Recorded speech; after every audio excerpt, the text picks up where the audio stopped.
Thank you very much. It's great to see everybody. It's great to be outside on a nice warm evening. But thank you for such a warm welcome. And I am delighted to be here at the Foreign Correspondents Club of South Asia, an institution that has been signature Delhi institution for nearly 6 decades, hosting a lot of luminaries, including one of my predecessors, John Kenneth Galbraith, many, many years ago. And I can think of no better venue with all of you and with all of my friends to deliver my final address. People have asked me, when are you going to stop giving speeches? Well, this is it. This is the last one. And I want to thank FCC President Mr. Narayan, and I want to thank the Vice President, Dr. Awad, for hosting me this evening and for inviting me here.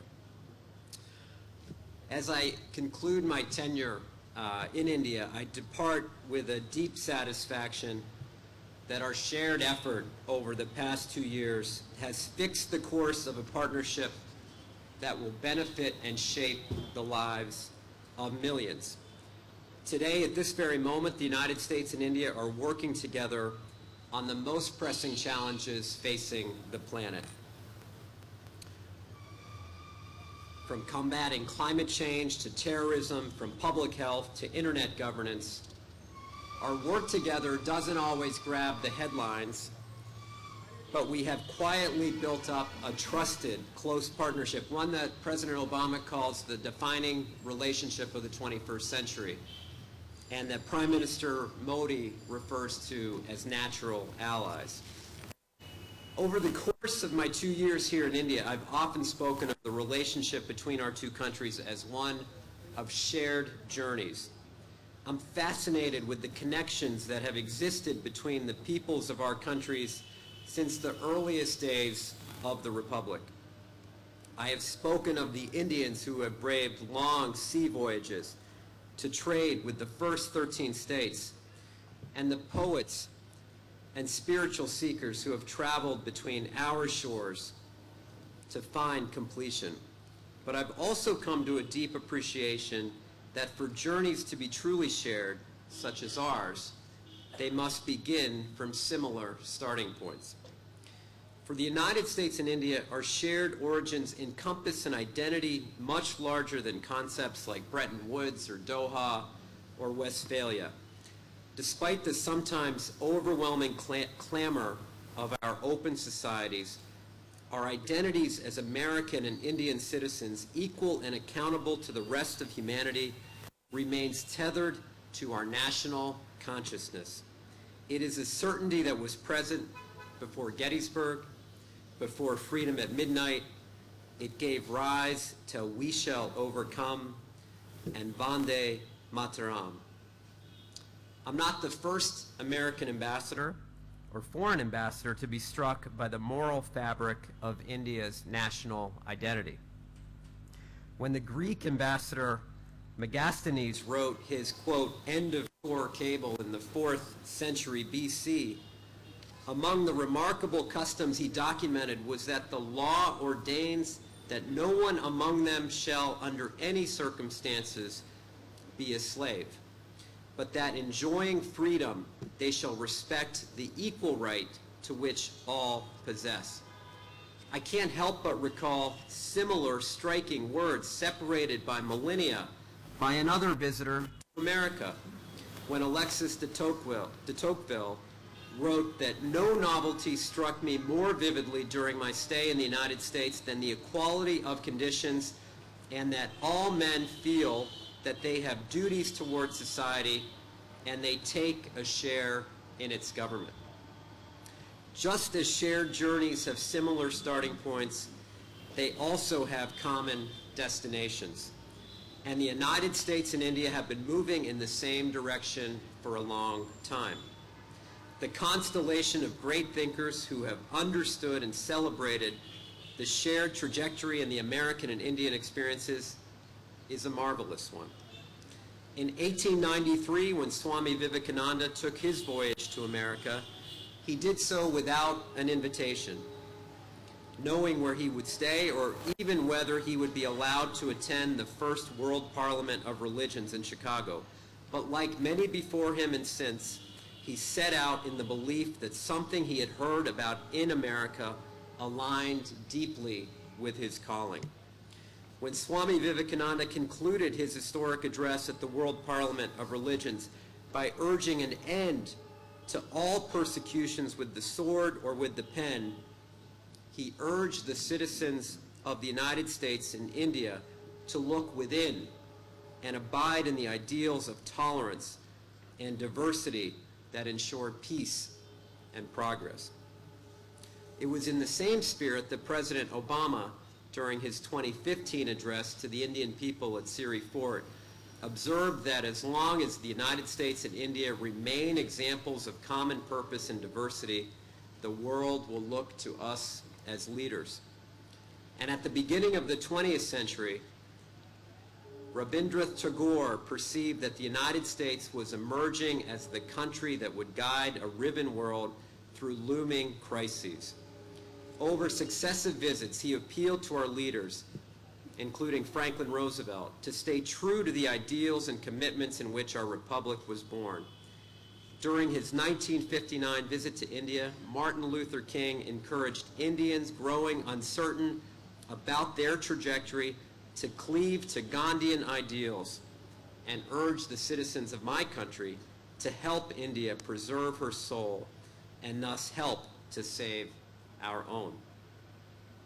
So inspired by visionary leaders, we have traveled far together. And centuries later, the shared values observed by our visitors from afar today informs every element of the cooperation between our governments.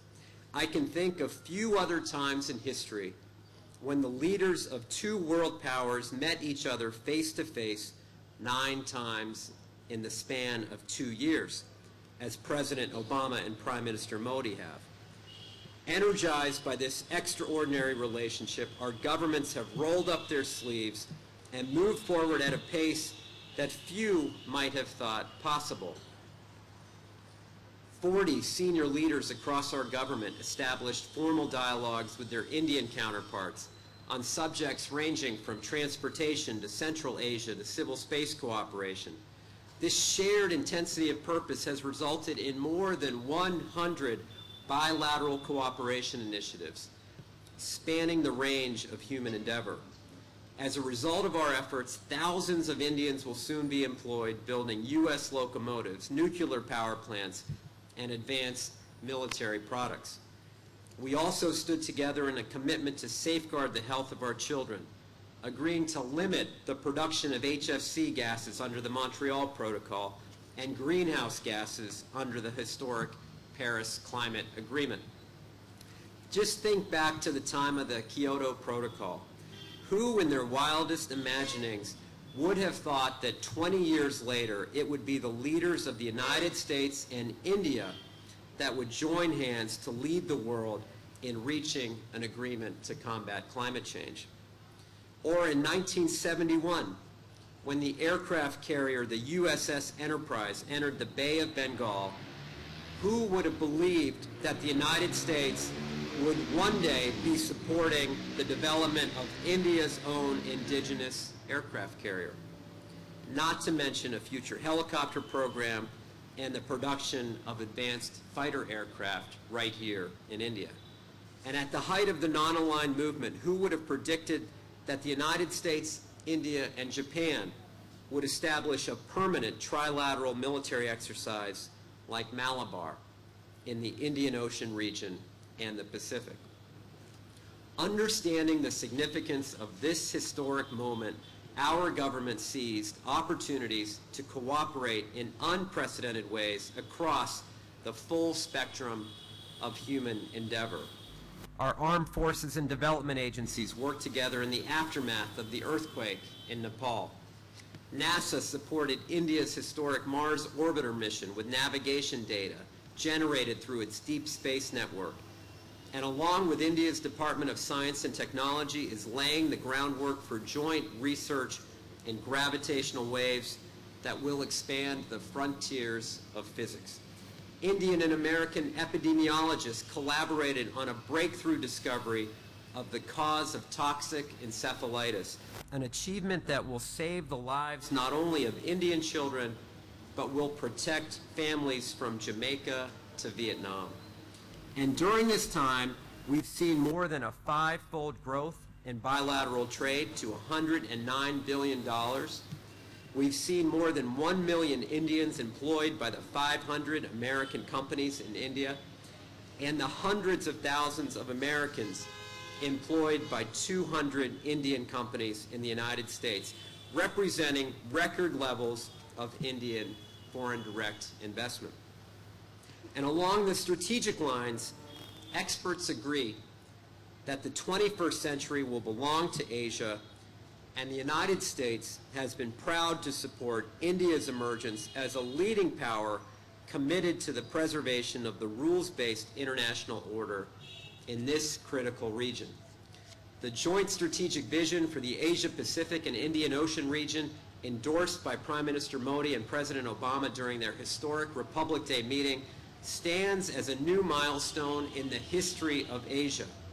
The first time two preeminent Asia-Pacific powers have committed to advance security and prosperity in the region, home to the majority of the world's population and economic activity on the basis of democratic principles and human dignity.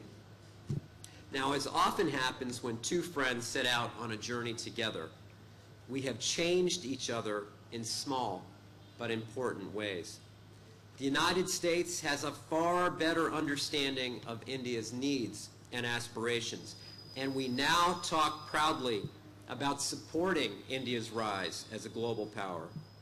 And India has, as the Prime Minister says, overcome the hesitations of history, concluding with the United States a defense logistics agreement, a shared network to exchange information on terrorists, and issuing final approval for multiple long-pending defense sales. We don't agree on everything, and no two countries do. But when we don't agree, we now have the mechanisms, the relationships, but most importantly, we have the trust necessary to solve difficult problems. I like to think that a journey more than 20 years ago also helped plant the seeds for this extraordinary cooperation, when as part of the American Council of Young Political Leaders Exchange Program, Narendra Modi visited the United States and stopped, as millions of other tourists have, to take that iconic 1994 photograph in front of the White House lawn. 2 decades later, the Prime Minister would not only be meeting inside the White House, he would address a joint session of Congress, which was yet another milestone in the shared journey of the United States and India. And I do want to take this opportunity to thank the Prime Minister for his leadership, his vision of what is possible when our two countries work together, and as his own words, what we can do for the world. Now, as we talk about journeys, I should tell you I am privileged to be here today as the result of a journey started in 1963, when my own father landed in New York with, as he says, $14 and a bus ticket to the University of Northern Iowa. He knew no one. He had never traveled outside of India, nor had he ever been on an airplane. He remembers clearly coming to the U.S. Embassy in 1963 for his student visa interview. The building and the complex were in the same location as they are today, and I can assure you not much has changed with our buildings. In these past 2 years, I have often gone out to the consular line and visited with those nervously waiting for their turn, and I often think back to what it must have been like for my own father. Of course, he didn't have to go to the U.S. He was the head of a boys' school just outside of Jalandhar in Punjab. He and my mother were settled and happy. 4 children, lots of good friends, close relatives with an undergraduate and master's degree. But a scholarship from the University of Northern Iowa, a school in America's heartland known for its teacher training programs, was hard to turn down. When I ask him today why he went, he simply says, "I went for you." He wanted all of us to have better opportunities than he did. My mother's background is equally compelling. She and her mother defied so many odds. She grew up in Jung, on today's Pakistan side of the border. My grandmother was a school teacher. She raised my mom and cared for the extended family when my grandfather passed away at a very young age. My grandmother was a towering and strong figure, and I thankfully got to spend time with her here in India in 1974 when I stayed the summer in her flat in the Basti Sheikh neighborhood in Jalandhar. My grandmother and mother had settled in Jalandhar following the partition after taking that long, dangerous, and difficult journey taken by millions on each side of the border. My mother followed in her mother's footsteps by going to college, training as a social worker, and later getting additional training at Gandhi's Sewagram ashram. She and my grandmother were so kind, but so tough. The grainy black and white photos I have of my mother during those times say it all.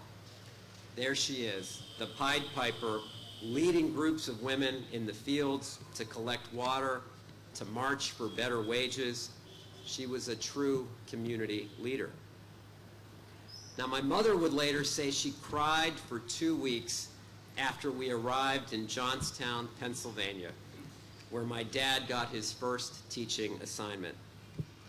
The town was cold, it was gritty, and we were the first and only immigrant family in the town, first and only Indian immigrant family in the town. Now, while we were South Asian immigrants, our stories and experience were the same as millions of immigrants who had come before us, those that came mainly from across Europe and Russia. We lived paycheck to paycheck. The language was sometimes difficult, and the townspeople sometimes uncertain of what we were all about. What is the food that you're eating? What are the strange religious ceremonies you practice?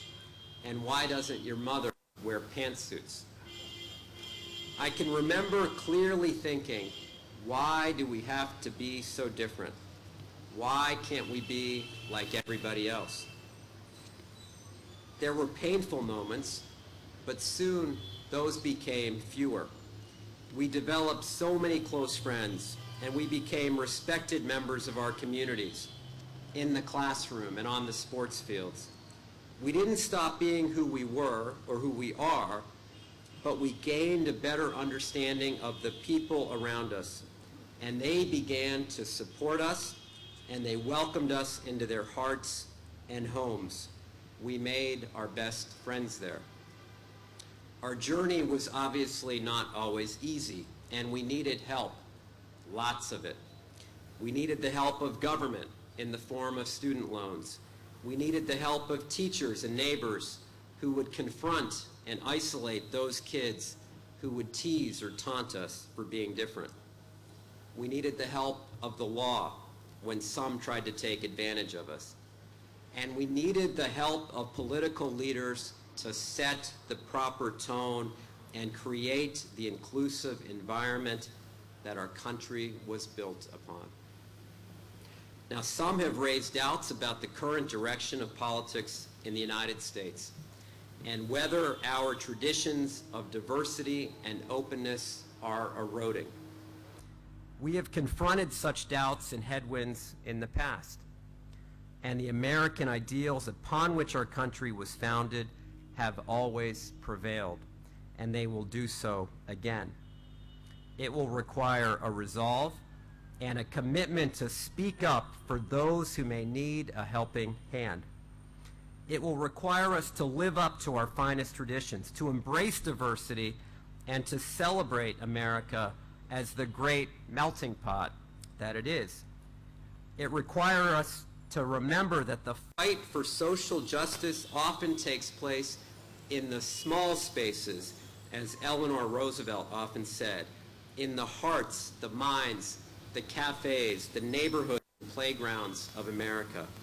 That's where people need the help and the support of all of us, including today's political leaders, to ensure that all people are treated with the dignity and respect they deserve.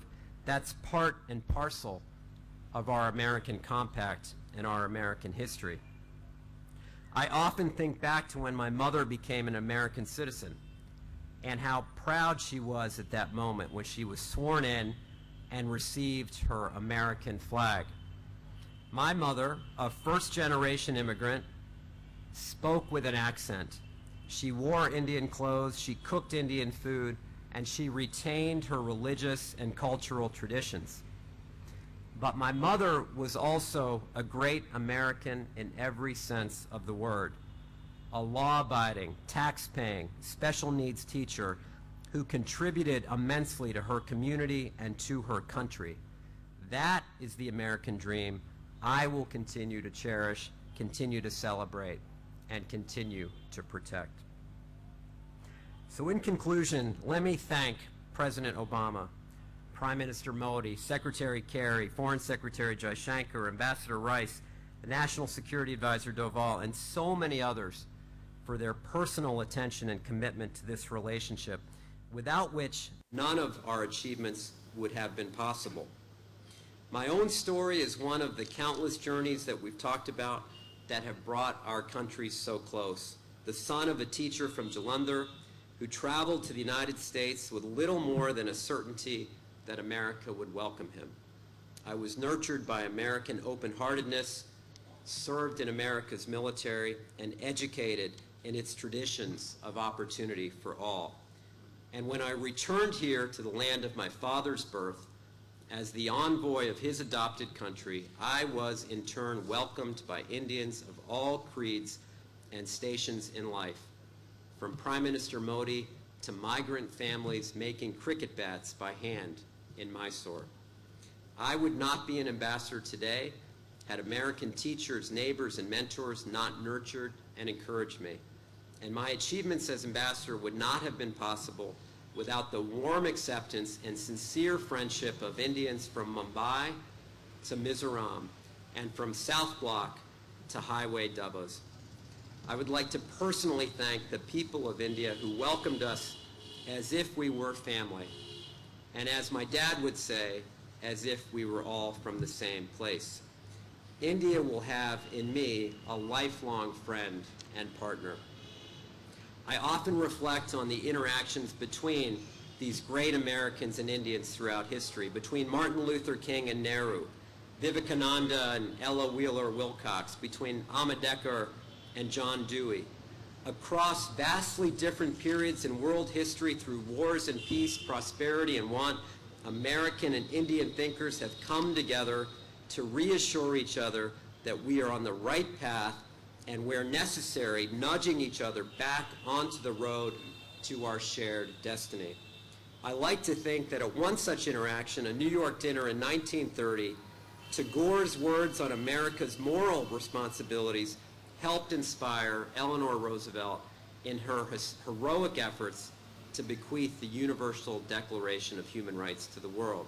And I want to conclude with the words by both of these visionaries. We, all of us, in government, journalism, business, and academia, look to our work ahead.